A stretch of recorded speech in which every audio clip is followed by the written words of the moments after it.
오늘은 부활주일인데 무덤이 예수님을 가둘 수 없습니다 라는 제목으로 잠깐 시간 은혜를 나누고자 합니다. 여러분, 죄 없으신 예수님께서 십자가에 달려서 피를 쏟으시고 운명하셨죠.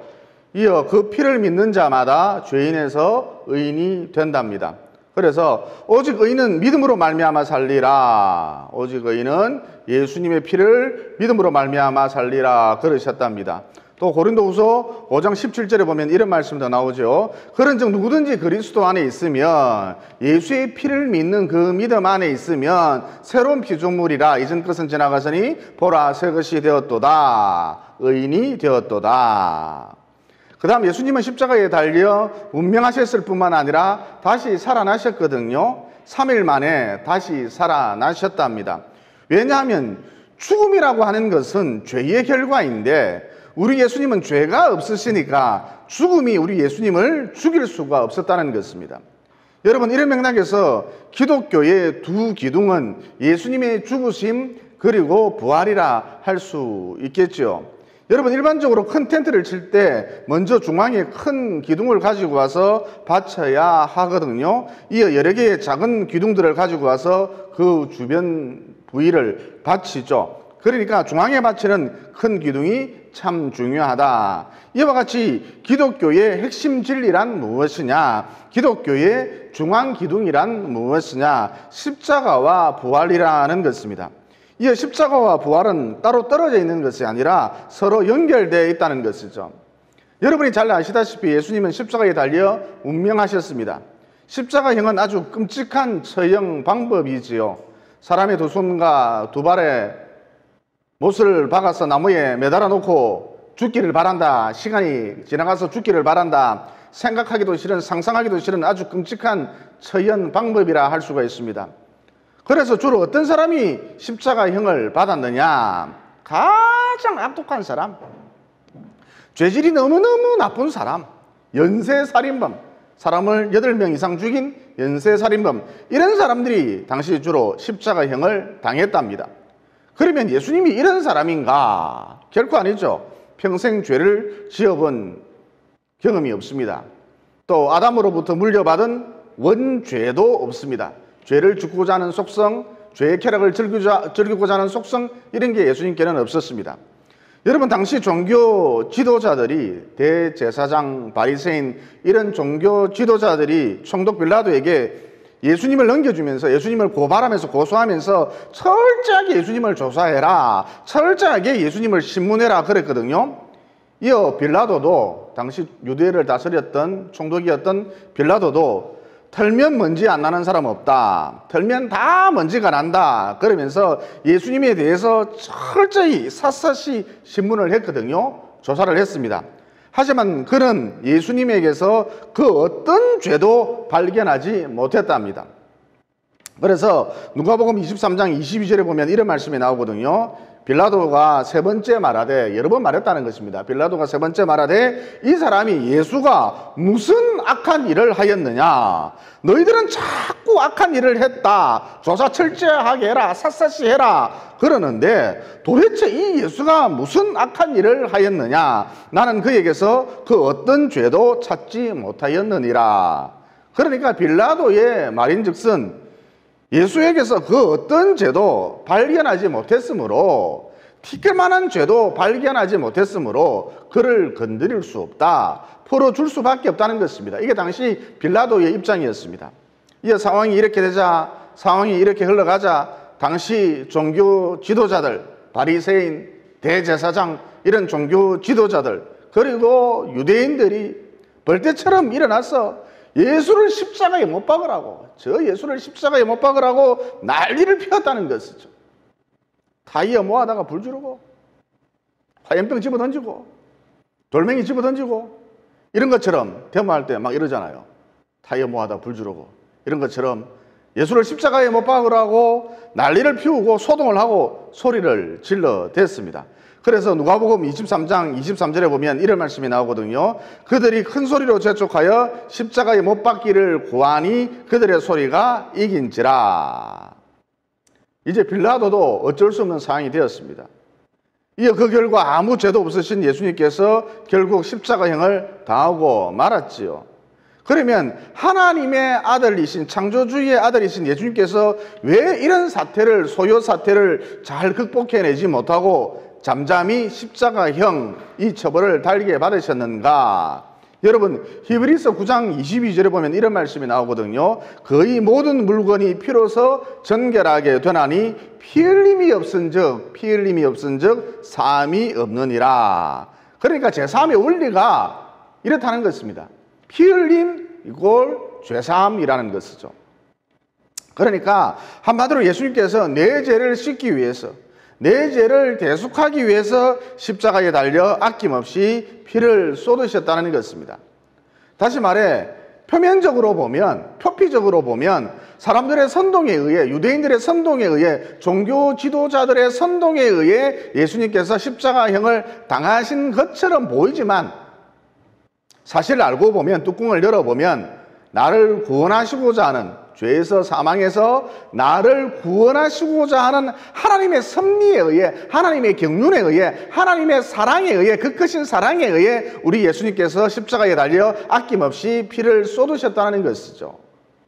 그리고 마태복음 20장 18절로 19절에 보면 이런 말씀이 나오거든요. 보라, 우리가 예루살렘으로 올라가노니 인자가 대제사장들과 서기관들에게 넘겨짐에 그들이 죽이기로 결의하고 이방인들에게 넘겨주고 그를 조롱하며 채찍질하며 십자가에 못 박게 할 것이나 제3일에 살아나리라.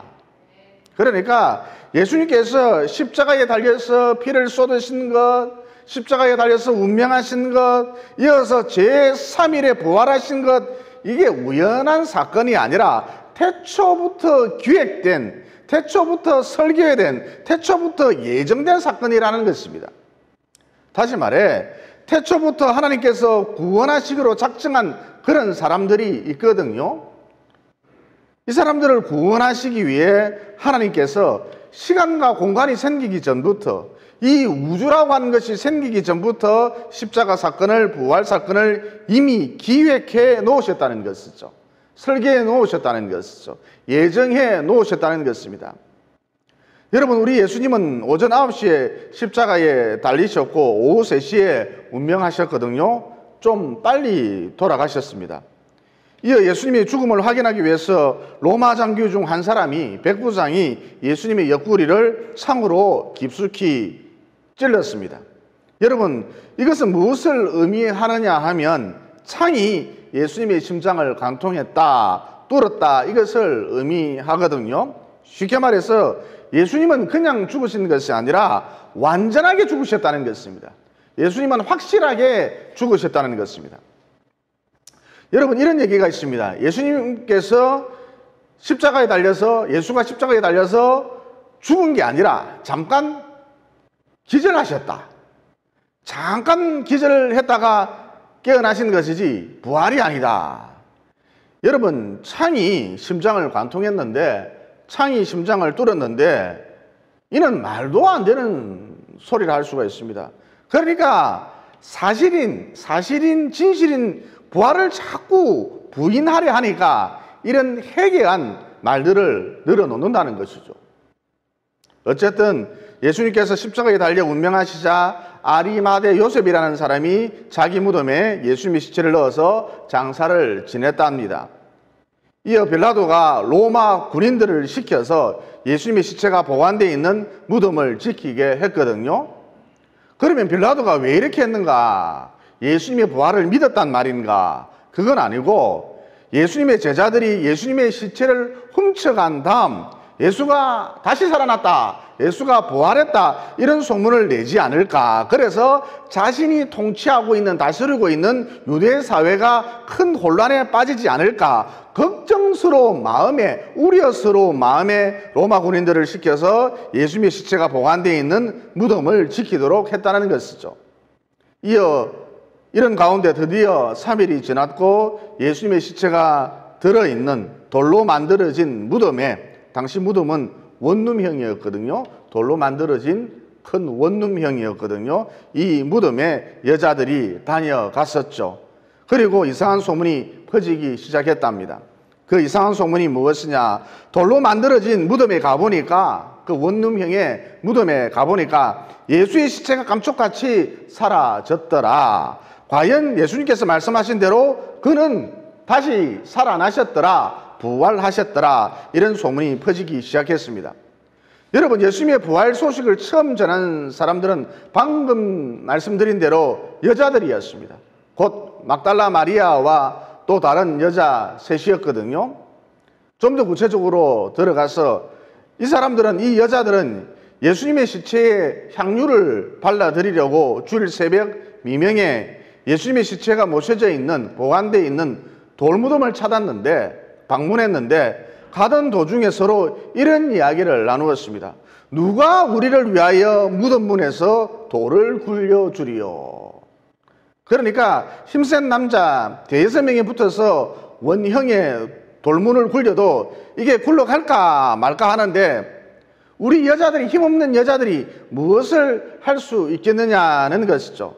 어쨌든 여자들이 이런 걱정을 하면서 예수님의 시체가 모셔져 있는, 보관되어 있는 돌무덤을 향해 바삐 발걸음을 옮겼거든요. 그런데 이게 웬일, 여자들이 무덤에 도착했을 때 무덤을 지키고 있었던 로마 군인들은 다 도망가 버렸고, 돌무덤 입구를 막고 있는 원형의 돌문이 옆으로 치워져 있었다는 것입니다. 그래서 여자들이 이상하다 그러면서 돌무덤 안으로 조심스럽게 한 걸음씩 한 걸음씩 들어가 봤는데, 그곳에 천사가 있었죠. 이어 그 천사들이 여자들에게 다음과 같이 말했답니다. 너희가 십자가에 못 박히신 나사렛 예수를 찾는구나. 그가 살아나셨고 여기 계시지 아니하니라. 보라, 그를 두었던 곳이니라. 그래서 여자들이, 막달라 마리아를 비롯한 이 셋의 여자들이 한 걸음에 쏜살같이 예수님의 제자들이 모여있는 곳으로 달려가서 예수님의 부활 소식을 전해주었죠. 하지만 예수님의 제자들은 무슨 소리를 하고 있노? 이 여자들이 뭘 잘못 먹었는가 봐. 저 봐라, 은치 있다, 은치 있다. 그러면서 예수님의 부활을 믿지 않았죠. 이어 부활하신 예수님께서 직접 두려워 떨고 있는, 문을 꽉 걸어 잠그고 두려워 떨고 있는 로마 군인들이 자기들도 예수님처럼 잡아갈까 봐 두려워 떨고 있는 제자들을 찾아가셔서 자신의 부활한 모습을 보여주셨답니다. 문을 관통해서 가셨죠. 부활체는 이게 가능한가 봐요. 이어 숨을 내쉬면서 후 하고 숨을 내쉬면서 성령 받으라 그러셨답니다. 여러분, 여기까지가 예수님의 부활 스토리라 할 수가 있습니다. 그 다음, 여러분, 예수님의 부활 스토리는 꾸며낸 이야기가 아닙니다. 또 무슨 전설이나 동화나 신화도 아닙니다. 즉, 예수님의 부활 스토리는 역사적 사실이라는 것이죠. 다시 말해, 한두 명이 부활하신 예수님을 만난 것이 아니라 수백 명이 부활하신 예수님을 만났다는 것입니다. 그래서 방금 전 말씀드렸듯이 예수님의 부활은 역사적 사실이라는 거예요. 고린도전서 15장 3절로 8절에 보면 이런 말씀이 나오거든요. 사도 바울이 하신 말씀인데, 내가 받은 것을 먼저 너희에게 전하였노니 이는 성경대로 그리스도께서 우리 죄를 위하여 죽으시고 장사 지낸 바 되셨다가 성경대로 사흘 만에 다시 살아나사 게바에게 보이시고 후에 12제자에게와 그 후에 500여 형제들에게 일시에 보이셨나니, 그 중에 지금까지 대다수는 살아있고 어떤 사람은 잠들었으며 죽었으며, 그 후에 야고보에게 보이셨으며 그 후에 모든 사도에게와 맨 나중에 만삭되지 못하여 난 자 같은 내게도 보이셨느니라. 여러분, 법정에 갔을 때 증인이 2명 이상이면 사실로 인정을 해주지 않습니까? 증인이 2명 이상이다, 내가 봤다, 내가 만났다 그러면 이것은 사실로 받아들이지 않습니까? 그런데 예수님의 부활은 최소한 그 증인이 500명 이상이라는 것입니다.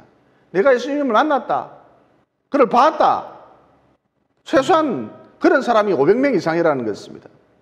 그러니까 예수님의 부활은 거짓이다 이렇게 말한다면 참 궁색하다, 빈약하다, 의의가 없다는 것이죠.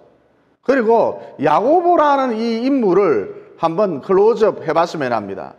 여러분, 이 사람은 예수님의 친동생이거든요. 그러니까 어려서부터 야고보는 예수님과 더불어 목수인 아버지 요셉을 따라다녔고 형 예수와 장난도 많이 쳤을 것으로 짐작이 됩니다. 따라서 이 세상에서 가장 예수를 믿기 힘든 사람이 누구냐? 예수는 하나님의 아들이다. 이 사실 가장 믿기 힘든 사람이 누구냐? 받아들이기 힘든 사람이 누구냐? 바로 예수님과 동고동락했던, 함께 뒹굴었던, 빨가벗고 예수님과 목욕했던 예수님의 친동생 야고보라 할 수가 있습니다. 그런데 이 야고보가 믿음의 사람이 되었습니다. 예수는 하나님의 아들이다. 그러면서 믿음의 사람이 되었답니다. 또 예루살렘 교회의 설립자이기도 하죠. 또 무엇보다 야고보 이 사람 최초의 순교자이기도 합니다. 그러면 야고보가 이런 위대한 삶을 살 수 있었던 비결이 무엇이냐? 이유는 오직 하나, 그가 틀림없이 부활하신, 다시 살아나신 예수님을 만났기 때문이다라는 것이죠. 여러분, 부활하신 예수님을 만나지 않고서야 어떻게 야고보가 이런 위대한 삶을 살 수 있었겠습니까? 게다가 당시 로마 황제가 예수가 부활했다, 이 소식을 전하면 극형에 처하겠다, 굶주린 사자에게 던져버리겠다, 심지어 예수하고 똑같이 십자가에 못 박아버리겠다, 얼음장을 놓았거든요. 그런데 기록에 의하면, 요세푸스 기록이나 이런 다양한 기록에 의하면 수천 명의 사람들이, 수만 명의 사람들이 순교의 길을 택했답니다. 목숨을 걸고, 즉 자기 목숨을 걸고 자기 목숨을 내놓고 예수가 다시 살아났다, 예수가 부활했다는 소식을 전해주었다는 것이죠. 또 어찌된 영문인지 사람을 갈기갈기 찢어 죽이는데, 또 굶주린 맹수밥이 되도록 하는데, 심지어 예수님하고 똑같이 십자가에 못 박아 버리는데 순교자의 수가 기하급수적으로 늘어났다는 거예요. 10명이 100명이 되고 100명이 1000명이 되고 1000명이 10,000명이 되고, 이렇게 순교의 길을 택하는 사람이, 예수가 부활했다는 소식을 전하는 사람이 기하급수적으로 늘어났다는 것입니다. 나도 맹수의 밥이 되도록 해다오, 나도 사지를 찢어서 죽여다오, 나도 예수처럼 십자가에 못 박히고 싶으니까 나도 그렇게 해다오, 이런 사람들이 기하급수적으로 자꾸 늘어났다는 것이죠. 그래서 결국 로마 황제가 두 손을 들고 항복을 했고, 심지어 우리 기독교를 로마의 국교로 삼았던 것이죠. 이런 놀라운 일이 벌어졌다는 것입니다. 여러분, 진실을 위해서라도 자기 목숨을 내놓고 죽음을 택한다는 거 결코 쉬운 일이 아닐진데, 예수가 부활했다는 것이 거짓이라면, 예수가 부활했다는 것이 사기라면 어떻게 수만 명의 사람들이 기꺼이 하나밖에 없는 자기 목숨을 내놓고 사자밥이 되는 길을 택할 수가 있단 말입니까? 그러므로 앞서도 말씀드렸습니다만, 예수의 부활은 너무나도 맹맹백백한 역사적 사실이라는 것이죠. 그리고 여러분, 어둠이라고 하는 것은, 어둠은 빛을 이길 수가 없죠. 그러니까 아무리 어둡고 깜깜하다 할지라도 작은 불 하나만 켜면 어둠은 순식간에 물러간다는 것이죠. 마찬가지로 죽음은 생명을 이길 수가 없습니다.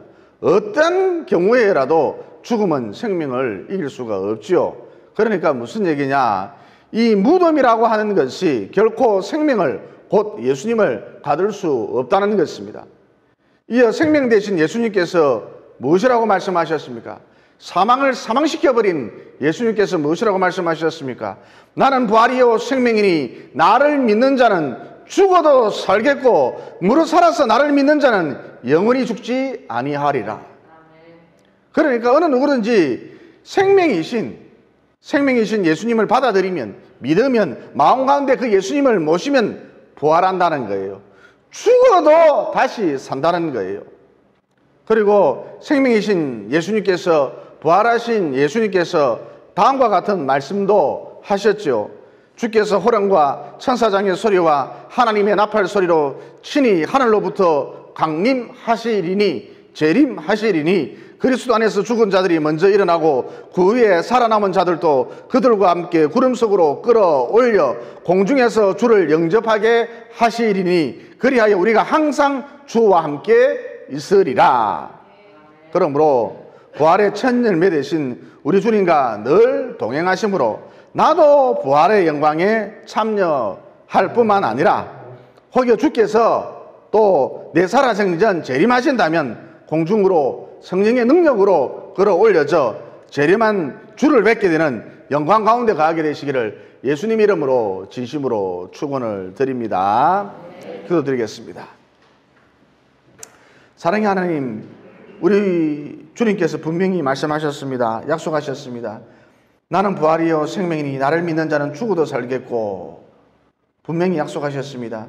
그러므로 생명 대신 부활 대신 우리 주님을 항상 마음 가운데 모셔서 나도 부활의 영광에 참여할 수 있도록 도와주시옵소서. 사망을 사망시켜버린 우리 예수님처럼 나도 죽음을 이길 수 있도록 도와주시옵소서. 또 우리 주님께서 승천하시면서 재림도 약속하셨습니다. 다시 오시겠다 그러셨습니다. 그러므로 우리 주님을 항상 마음 가운데 모셔서 주의 재림이 공포가 되는 것이 아니라 기쁨과 환희의 순간이 될 수 있도록 인도해 주시고, 더 나아가 주의 재림의 날, 인류 최후의 날, 종말의 날 성령의 능력으로 공중으로 끌어올려져 재림한 다시 오신 주를 배웠고, 더 나아가 이 재림하신 주와 영원히 함께할 수 있도록 도와주시옵소서. 부활이요 생명 되신 예수님 이름으로 기도드리옵나이다. 아멘.